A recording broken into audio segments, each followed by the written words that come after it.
안녕하세요. 김상순입니다. 지난 10월 8일 오전 6시 7분경 크림대교 폭발 사건 이후 러시아 푸틴은 10일 어제 오전 8시 20분경 우크라이나 수도 키이우를 비롯 주요 도시에 미사일 공격을 감행했습니다. 현재까지 보도에 따르면 발사된 미사일 수는 처음에는 75발, 나중에 84발이 발사된 것으로 보도되고 있지만 숫자는 더 될 것으로 보입니다. 민간인들이 인터넷에 올린 내용을 종합해 보면 미콜라이오 47개, 키이우 60개, 르비오 15개, 빈니차 27개, 하르키우 20개, 오데사 15개 등 이것만 합쳐도 이미 184개나 됩니다. 푸틴의 보복 공격은 우크라이나 전역의 주요 도시 10여 곳에 미사일이 떨어졌기 때문에 규모는 더욱 늘어날 것으로 보입니다. 11일 현재까지 종합된 피해 소식에 따르면 이번 푸틴의 크림대교 폭발 보복 공격으로 최소 124명의 사상자 피해가 발생했는데 피해 규모는 더 늘어날 것으로 예상됩니다. 이번 미사일 공격으로 주요 기반 시설이 파괴되어 전력, 인터넷, 난방 등의 공급에 차질이 생기면서 우크라이나 전역이 큰 혼란에 빠졌습니다. 추운 겨울이 다가온 지금 당장 에너지 공급에 큰 문제가 발생했습니다.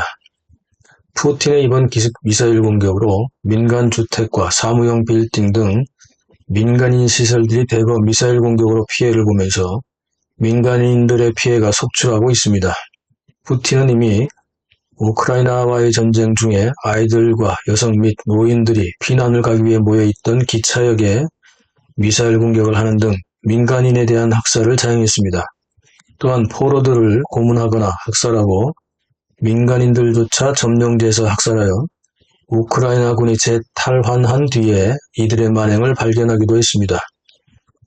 민간 시설과 중요 사회기반 시설을 표적 삼아 시행한 광범위한 공격을 한 푸틴의 만행에 대해 국제사회는 크게 분노하고 있습니다.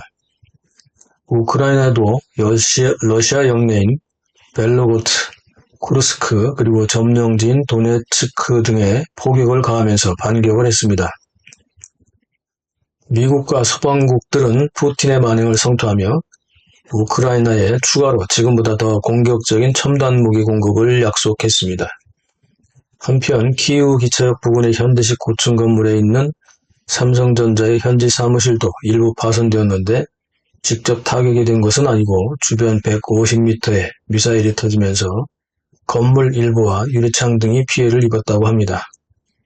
푸틴은 7월 28일 키이우를 공격한 이래 70여일 만에 크림대교 폭발을 핑계로 민간인에 대한 복수를 한 것입니다. 그것도 아침에 출근 시간을 이용하여 대량의 미사일 공격을 한 것은 푸틴의 비뚤어진 인성을 그대로 인정한 꼴입니다.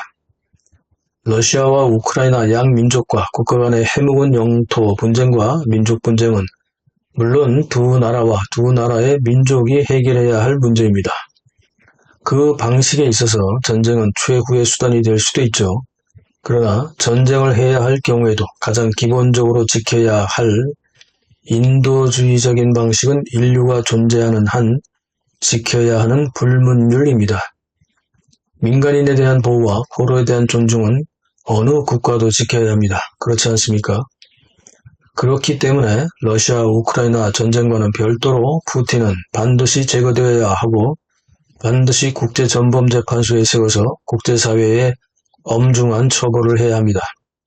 푸틴은 이번 전쟁에서 명분도 잃고 인류에 대한 가장 기본적인 공통의 가치조차 묵살한 살인마에 불과합니다. 인류는 푸틴 한 개인의 정치적 야심을 위해 희생되어서는 안 됩니다. 한국의 일부 유튜버의 선동으로 미 제국주의에 앞장서고 미국과 서구의 러시아 분할에 맞서서 러시아를 서구 세력과 질서로부터 지키는 푸틴은 영웅이며 한국에게 러시아 무기를 제공한 러시아를 비난해서는 안 된다는 논리로 일반 시청자들마저 푸틴의 편을 드는 사례가 늘고 있는데요. 게다가 우크라이나는 북한에 미사일 기술을 제공했기 때문에 더더욱 우크라이나 편을 들지 말고 미 제국주의의 앞장서는 푸틴을 지지해야 한다는 논리를 펴고 있습니다. 푸틴은 제거되어야 합니다. 푸틴이 제거되어도 러시아는 존재하죠.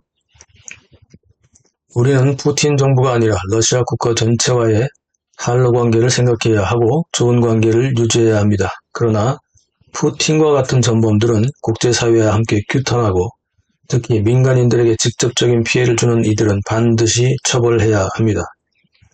우크라이나 정부는 민주화 독재를 반복하며 독립 이후 과도기를 보내고 있습니다. 그들이 칠러 성향의 독재 정부에서 했던 북한과의 거래와 지금 민주주의를 시험하며 러시아의 강압과 압력으로부터 진정한 독립을 하려는 젤렌스키 정부와 같은 민주정부는 분리해서 생각해야 합니다. 과거 칠러 성향 독재 정부가 북한에게 미사일 등의 군사기술을 제공한 것은 이미 과거의 일이고 지금 민주국가로 거듭나기 위해 애쓰는 우크라이나는 새로운 국가로 국제사회가 환영하고 지지해야 합니다. 우크라이나가 다시 친러 성향의 독재국가로 가는 것이 우리에게 도움이 될까요? 아니면 민주국가로 계속 발전해가는 것이 더 우리에게 유리할까요?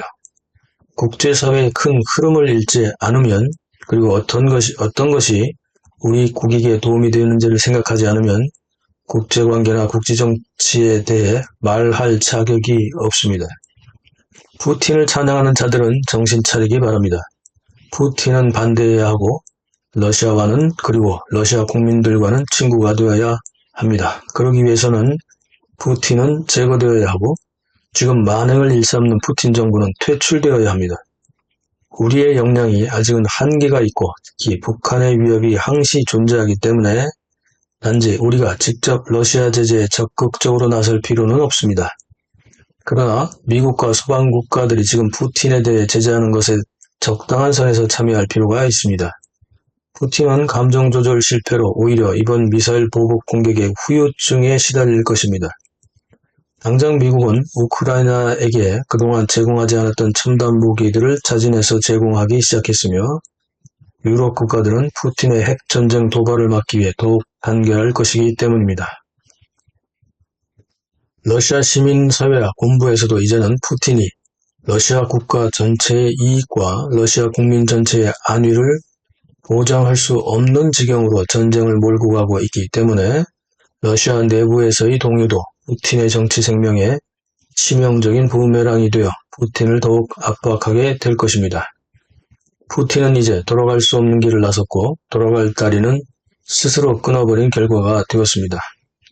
러시아는 푸틴의 개인 정치와 전쟁 광기로 인해 이제는 유엔 안보리 상임이사국의 지위마저 위태로운 처지에 놓였습니다. 러시아는 초기에는 강경파 푸틴의 선택으로 구소련의 지위를 회복을 꿈꿨지만 지금은 잘못된 지도자 선택에 대한 혹독한 대가를 치를 각오를 해야 할 것입니다. 국가의 운명과 민족의 안위는 한 개인의 정치적 욕심에 의지해서는 안 됩니다. 한 국가가 국제사회에서 신뢰를 잃어버리면 그 민족과 국가는 국제사회에서 리더의 자격을 잃고 왕따가 되어 후진국으로 급진 추락하게 될 것입니다. 개인 정치욕에 눈이 멀고 감정 조절도 잃어버린 푸틴이 그 사례를 만들고 국제사회에 보여주고 있습니다. 정치벌레들에게 국가와 민족의 미래를 맡겨서는 안 됩니다.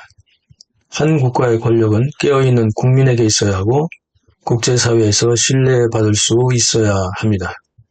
아직도 음모론으로 푸틴을 찬양하고 과거의 사례로 우크라이나를 비난하며 감정으로 국제관계를 논하는 자들은 정신 차리고 수양부터 하시기 바랍니다.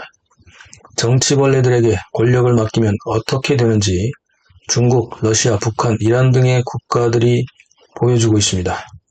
그렇기 때문에 우리도 정신 차려야 하지 않습니까? 그렇지 않습니까? 영상 보시고 댓글로 소통하시죠. 구독, 알람, 좋아요 눌러주세요. 감사합니다.